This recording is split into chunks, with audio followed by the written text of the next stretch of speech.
16-18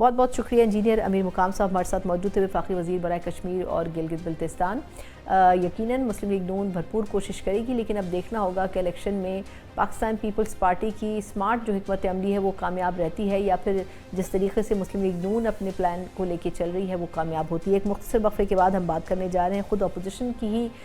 نمائندہ جماعت پاکستان تحریک انصاف سے، کہ صرف آزاد کشمیر کے الیکشن ہی نہیں، گلگت بلتستان کے الیکشنز میں بھی جو کچھ ہوا اس کے بعد اب آگے کیسے پی ٹی آئی نے موو فارورڈ کرنا ہے، اس پہ بات کرتے ہیں ایک بریک کے بعد۔ Welcome back. جس طرح ہم نے گورنمنٹ کا موقف جانا، بالکل اس کے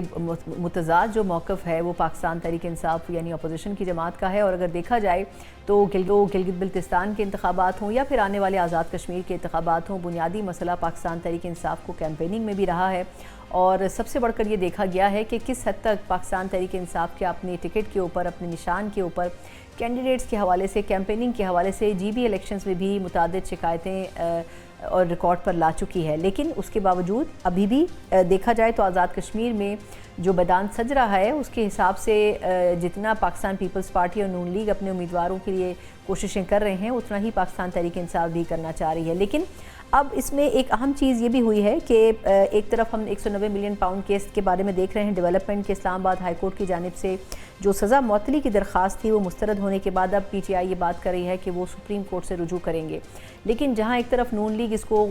یہ کہتی ہے کہ بالکل اوپن اینڈ شٹ کیس ہے، وہیں پی ٹی آئی اس کے بارے میں یہ رائے رکھتی ہے کہ یہ ایک سیاسی مقدمہ ہے۔ کس حد تک امید اس حوالے سے عدلیہ سے کی جا سکتی ہے، ان تمام چیزوں پر بھی بات کریں گے۔ بات کرنے کے لیے میرے ساتھ موجود ہیں پی ٹی آئی رہنما اور ممبر قومی اسمبلی علی محمد خان صاحب۔ علی بھائی آپ کا بہت شکریہ وقت دینے کے لیے۔ اچھا پہلے میں تھوڑا سا 190 ملین پاؤنڈ کیس کے اوپر آپ کا کامنٹ لے لوں، پھر ہم آگے سیاسی گفتگو کرتے ہیں کہ یہ جو اسلام آباد ہائی کورٹ کی طرف سے سزا معطلی کی درخواست معطل ہوئی ہے، قید تنہائی کی بھی اس میں بات کی گئی اور بہت ساری چیزیں ڈسکس ہوئیں، اب یہ پی ٹی آئی کی جو ٹیم ہے وہ کہہ رہی ہے کہ اب ہم سپریم کورٹ سے رجوع کریں گے، تو آپ کے خیال میں یہ آخری آپشن غالباً رہ جائے گا سپریم کورٹ جانا، تو کتنی امید ہے آپ لوگوں کو کہ وہاں پر آپ لوگ اس کو ڈیفینڈ کر لیں گے؟ بسم اللہ الرحمن الرحیم، اللہم صلی علی محمد وعلی آل محمد۔ دیکھیں، ہم نے کوئی عدالتی محاذ خالی نہیں چھوڑنا، اس لیے ظاہر ہے ہمارے وکلاء سپریم کورٹ تو جائیں گے، لیکن بطور سیاسی ایک کارکن کے، بطور ایک اسٹوڈنٹ کے، پاکستان کی تاریخ کے، پاکستان کی سیاسی تاریخ کے، میں یہ سمجھتا ہوں کہ یہ سیاسی کیسز ہیں اور سیاسی کیسز کا حل عدالت سے کبھی نہیں نکلتا، اس کا حل سیاسی گفت و شنید سے ہی نکلتا ہے، اور وہ موقع حکومت بھی، یہ نظام بھی اور ہم تحریک انصاف والے بھی ضائع کرتے جا رہے ہیں۔ ابھی حال ہی میں بجٹ سیشن میں وزیر اعظم شہباز شریف نے آفر دی، ڈائیلاگ کی، ہماری طرف سے اس کو ویلکم کیا گیا، لیکن اس میں ابھی تک کوئی پیش رفت نہیں ہو سکی۔ تو یہ بات میں نے عمران خان صاحب کو جیل میں آج سے 1.5 سال پہلے نومبر 2024 میں کی تھی، اور ان کی وائف بھابھی ہماری بشرا بی بی اس کی گواہ ہیں، ان کے سامنے میں نے یہ بات کی تھی کہ نہ تو میں 10 لاکھ لوگ روڈ پہ دیکھ رہا ہوں، اور نہ 26ویں ترمیم کے بعد اس عدلیہ سے کوئی توقع ہے۔ آپ ڈیل نہیں لیکن ڈائیلاگ کیجیے اور ادھر سے نکلیے، کیونکہ مجھے نہیں لگتا ان عدالتوں سے آپ چھوٹنے والے ہیں۔ آج اس بات پہ سب آ رہے ہیں۔ میں پھر بھی یہ کہوں گا، عدالت میں ہم جائیں گے، عدالت عالیہ میں، عدالت عظمیٰ میں، سپریم کورٹ میں، لیکن پھر بھی میں اپنی لیڈرشپ کی طرف ضرور دیکھوں گا کہ وہ کب وزیر اعظم کی اس آفر کی طرف آگے بڑھتے ہیں، کیونکہ اگر وزیر اعظم کی، خدا نخواستہ میں بدگمانی نہیں کرتا، لیکن اگر ان کی دل میں کوئی ملال ہے، کوئی وہ نہیں، اس کو دل سے انہوں نے آفر نہیں کی، وہ بھی سامنے آ جائے گی، لیکن اگر ہم اس آفر کی طرف جائیں گے نہیں تو نقصان اس کا خانصہ کوئی ہوگا، کسی اور کو نہیں۔ بالکل آپ ٹھیک کہہ رہے ہیں، لیکن علی بھائی جس وقت آپ نے یہ بات کی تھی اور چند اور لوگ بھی کر رہے تھے تو اس وقت پوری پی ٹی آئی اس کو ریجیکٹ کر رہی تھی، خود خان صاحب بھی اس کو نہیں انڈرسٹینڈ کر رہے تھے، لیکن اگر ٹیکنیکل گراؤنڈ پہ دیکھا جائے تو پی ٹی آئی اب یہ سمجھتی ہے کہ یہ ایک سیاسی مقدمہ ہے، لیکن گورنمنٹ کا سٹانس یہ ہے کہ یہ ایک کرپشن کا مقدمہ ہے اور بڑا کلیئر ہے۔ تو اب جو لاجیکلی اگر آپ چلیں تو آپ خود بھی وکیل ہیں، آپ کیسے سمجھتے ہیں کہ اس کو پی ٹی آئی کیسے ڈیفینڈ کرے گی کہ یہ صرف ایک سیاسی انتقام ہے جو ہو رہا ہے؟ دیکھیں، عدالت میں تو آپ کوئی سیاسی دلیل نہیں دے سکتے، عدالت میں تو آپ نے قانونی حقائق پر بات کرنی ہوتی ہے۔ بالکل، حقائق میں بھی ہم سٹرونگ ہیں، حقائق میں بھی اگر کیس کو میرٹ پہ سنا جائے تو ہمیں جس طرح سائپر کیس میں ریلیف ملا یا جناب عمران خان صاحب کو جس طرح عدت کیس میں ریلیف ملا، یہ بھی کوئی کیس نہیں ہے. لیکن میں جو بات کر رہا ہوں وہ یہ ہے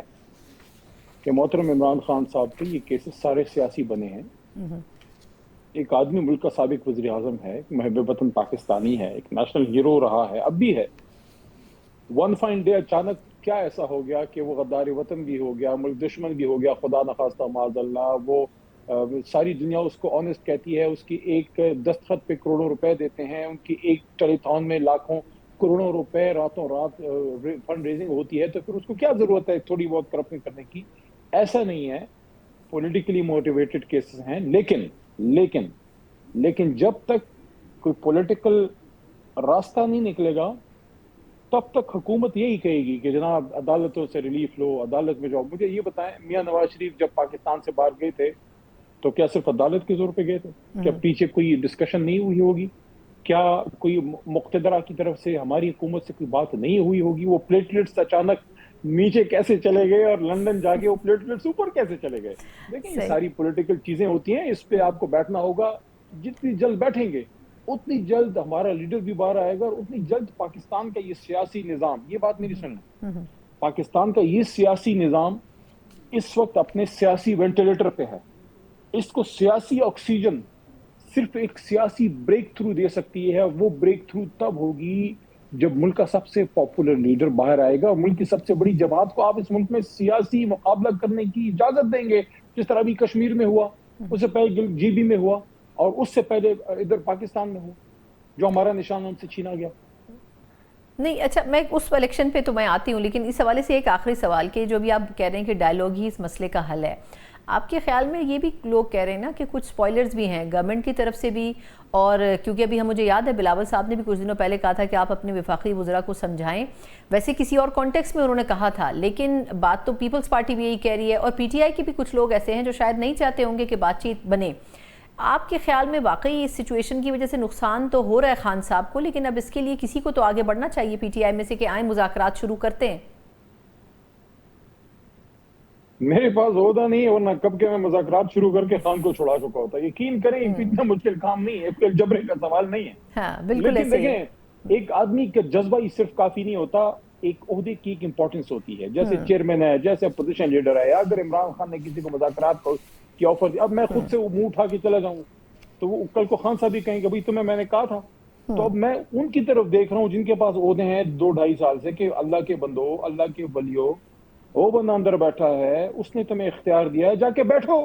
کرو بات. اگر کچھ کر سکتے ہو، وہ نہیں کر سکتے تو نکالو پھر 10 لاکھ بندہ. اگر وہ بھی نہیں کر سکتے تو لیڈر کو کیوں اندر تم نے جو ہے وہ تباہ و برباد کر کے رکھ دیا ہے. وہ ان کی وائف ڈاکٹر یاسمین صاحبہ، عمر سرفراز چیمہ، پوری ایک لسٹ ہے. شاہ محمود صاحب کس کھاتے میں اندر ہے بھائی؟ اس کی تو وائف کی کا آپریشن تھا 9 مئی کے دن، ہر کیس سے چھوٹ رہا ہے، پھر بھی وہ بیچارہ کیوں اندر پڑا ہے؟ کیونکہ ابھی اگر وہ ریلیف پہ باہر آئے گا، یہ بھی بات ہوتی ہے، کہتے ہیں کمپرومائز. خدا کے بندے، اس ملک میں کسی وفادار کو بھی، کسی محب وطن کو بھی رہنے دو. سارے پاکستان کو سب مل کے ہر کسی کے جیب میں ایک ایک فتویٰ پڑا ہوا ہے، ہر کسی دوسرے کو یہ غدار ہے. خدا کے بندے اس طرح مت کرو. Let's get out of this mess. اور اس کے لیے پھر ایک ہی راستہ ہے، اس کا راستہ یہ ہے کہ بیٹھا جائے، کہیں راستہ نکالیں. اور کوئی راستہ مجھے اس وقت سمجھ میں نہیں آ رہا. آپ یہ دیکھیے کہ عمران خان صاحب کے 1000 سے زیادہ دن جیل میں ہو گئے ہیں، اور پہلے رہائی کی بات ہوتی تھی، اب رسائی کی کوششیں کی جا رہی ہیں. میں نے ابھی اس ہفتے، میں ویکینڈ پہ گاؤں تھا، میں نے ایک ٹویٹ کی، اس میں میں نے کہا کہ بھائی خان صاحب تک جس کو بھی رسائی کا موقع ملتا ہے، بہنیں ہیں، کوئی ذمہ دار عہدیدار ہے. ذمہ دار عہدیدار کون ہے؟ کوئی زید بکر عمر نہیں. چیئرمین ہو گیا، جنرل سیکرٹری ہو گیا، اپوزیشن لیڈر صاحبان دونوں ہو گئے، وزیر اعلیٰ صاحب ہو گئے، کوئی محترم ایم این اے. دیکھیں جو عمران خان کا صوبائی صدر ہے، جو عمران خان کا چیئرمین ہے، جو عمران خان کی جماعت کے جنرل سیکرٹری ہے، علی محمد نے یا ثنا مرزا نے تو، ان لوگوں نے تو نہیں بنایا نا، عمران خان نے بنایا ہے. اگر عمران خان نے ایک شخص کو چیئرمین تحریک انصاف بنا دیا، وہ نہ جا کے ملے عمران خان سے. اگر عمران خان نے کسی شخص کو جنرل سیکرٹری بنایا ہے، وہ کیوں نہ جا کے ملے عمران خان سے. اگر عمران خان نے کسی شخص کو ممبر قومی اسمبلی کا ٹکٹ دیا ہے تو اس کو یقین ہوگا تو دیا ہوگا نا. اس لیے میں یہ کہتا ہوں کہ تحریک انصاف والوں کو بھی کہتا ہوں، اس چکر سے نکلو کہ یہ جائے گا وہ نہیں جائے گا. او بھائی یہ انا کا وقت نہیں ہے، یہ میری جنگ تیری جنگ کی بات نہیں ہے. یہ اس کی بات نہیں ہے کہ وہ چلا گیا میری امپورٹنس ختم ہو جائے گی. امپورٹنس عمران خان کی ہے, امپورٹنس عمران خان کی رہائی کی ہے, ان کی وائف کو ہیلتھ فیسلٹیز دینے کی ہے. وہ خاتون ہے, عورت ہے, وہ خاتون ہے,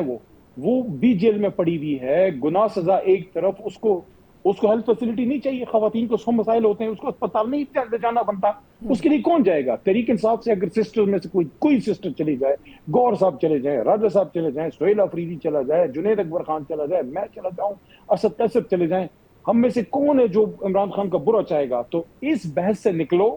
لیٹس بی پریکٹیکل, خان تک رسائی دیں, رسائی ملنے کے بعد آگے کا راستہ دیں, گفتگو کا سلسلہ شروع کریں. عمران خان صاحب باہر آئیں, یہ پارٹی دوبارہ یکجا ہو, ہمیں ہمارا نشان ملے. جو لوگ تحریک انصاف کے ساتھ جڑنا چاہتے ہیں وہ جڑیں, اور یہ اچھا علی بھائی یہ اپنے آپ سیاست کرے. یہ تو دیکھیں ابھی آپ نے نشان کی بات کی, عمران خان صاحب کی لیڈرشپ میں یہ بھی ضروری بات ہے. جی میں یہ پوچھنا چاہ رہی ہوں آپ سے کہ یہ جو ابھی انتخابی نشان کی آپ نے بات کی ہے, ابھی آزاد کشمیر میں انتخابی نشان کے اوپر جو کچھ ہوا, پہلے ہائی کورٹ نے فیصلہ دیا, اس کے بعد اب سپریم کورٹ میں الیکشن کمیشن چلا گیا تو وہ انہوں نے معطل کر دیا فیصلہ. جی بی میں بھی اسی طرح کے مسائل ہوئے تھے, تو آپ کے خیال میں وہ تو یہ سمجھتے ہیں کہ جی پی ٹی آئی کی وہ اسٹرینتھ ہی نہیں ہے, دیکھیں جو ان کے حامی امیدوار تھے جی بی میں وہ تو کامیاب ہی نہیں ہو اگر ہم نون لیگ سے پوچھیں تو, لیکن پھر وجہ کیا ہے کہ بلے کا نشان بھی نہیں دینا, پھر کنٹیسٹ بھی نہیں کرنے دینا, کیمپین بھی نہیں کرنے دینی, اور اس کے بعد پھر توقع کرنا ہے کہ اپوزیشن بن کر بھی رہے؟ دیکھیں میں تحریک انصاف والوں کو کہتا ہوں, خواب و خیال کی جنت سے نکلو. باپ اگر مشکل میں ہو, بیٹا چین کی بانسری نہیں بجا سکتا. اگر عمران خان جیل میں ہے اور مرکزی تحریک انصاف پاکستان میں ایک طرح سے بین ہی سمجھیں, نشان چھین لیا, سینٹرل آفس میں ایک میٹنگ ابھی تک نہیں کر سکتے, پنجاب میں آپ ایک جھنڈا نہیں لہرا سکتے, ایک کنونشن پنجاب میں نہیں کر سکتے, ایسی حالت میں یہ کس نے آپ کو یقین دلا دیا کہ کشمیر میں ہم بڑا کوئی سانس لے لیں گے؟ کر لیا نا آپ کے ساتھ, لے لیا نا وہاں سے بھی نشان. جس طرح جی بی میں ہم سے بلے باز کا لے لیا تھا, پولو مین کا ہمارا ایل آئی تھا, اسی طرح یہاں بھی لے لیا. جب تک یہ معاملہ سیاسی طور پہ اس کا حل نہیں نکلے گا, یہ کہنا کہ کسی عدالت سے, کسی سپریم کورٹ, کسی ہائی کورٹ سے کوئی ریلیف, دیکھیں پاکستان کی 75-78 سالہ تاریخ اس بات کی گواہ ہے کہ کبھی بھی سیاسی مسائل کا حل عدالتوں سے نہیں نکلا, بلکہ وہاں مزید خراب ہوا ہے. چاہے بھٹو صاحب کا کیس لے لیں, 93 میں, آپ کو تھوڑا میں پیچھے لے جاتا ہوں, 1993 میں میاں صاحب کی حکومت اس غلام اسحاق خان صاحب نے ختم کی. اچکزئی صاحب اس وقت میاں صاحب کے ساتھ تھے, ہم چھوٹے بچے, ہم school early college going students تھے. مجھے یاد ہے سپریم کورٹ سے میاں صاحب کی حکومت بحال ہوئی, لیکن میاں صاحب کو نہیں چلنے دیا گیا, میاں صاحب کو گھر جانا پڑا وہ کاکر فارمولے کے تحت. تو عدالت سے ریلیف تب ملتا ہے جب پولیٹیکلی چیزیں ہینڈل ہو جائیں. اس چیز کو لوگ کیوں نہیں سمجھتے؟ آپ کو کہیں بیٹھ کے اپنے ایشوز ڈسکس کرنے ہیں, اور میں ڈیل کی تو بات ہی نہیں کر رہا. اگر ہم نے ڈیل کرنی ہوتی تو پھر ہمارے لیڈر کو جیل میں 1000 دن گزارنے کی کیا ضرورت تھی؟ اگر میرے جیسا بندہ, میں کیوں نہ پہلی گرفتاری میں ڈیل کر کے آ جاتا باہر؟ 7 گرفتاریاں میں نے کیوں جو ہے وہ صحیح. یہ جو قیامت کی گرمی ہے پشاور کے اور ادھر مردان کے اور اڈیالہ اور جیلم جیل میں نے کیوں گزاری؟ ڈیل حل نہیں ہے, لیکن گفتگو کا, یہ میں بات ہاتھ جوڑ کے کہنا چاہتا ہوں جو بھی سیاست کو سمجھتا ہے, گفتگو کا مطلب, مذاکرات کا مطلب ڈیل کرنا نہیں ہوتا. جو ڈیل کرتے ہیں وہ میاں صاحب کی طرح بکسے مکسے پیک 7 سمندر پار نہیں. میں کہہ رہا ہوں کہ آپ نیگوسیشن میں جائیں. ابھی امریکہ اور ایران کے بیچ میں یہ جو نیگوسیشن ہوئی ہے, اگر یہ نہ ہوتی ابھی آگ نہیں برس رہی ہوتی. پاکستان نے ایک اچھا کردار ادا کیا نا. میں نے شہباز شریف صاحب کو, محترم کو, فلور آف اسمبلی یہ بات کی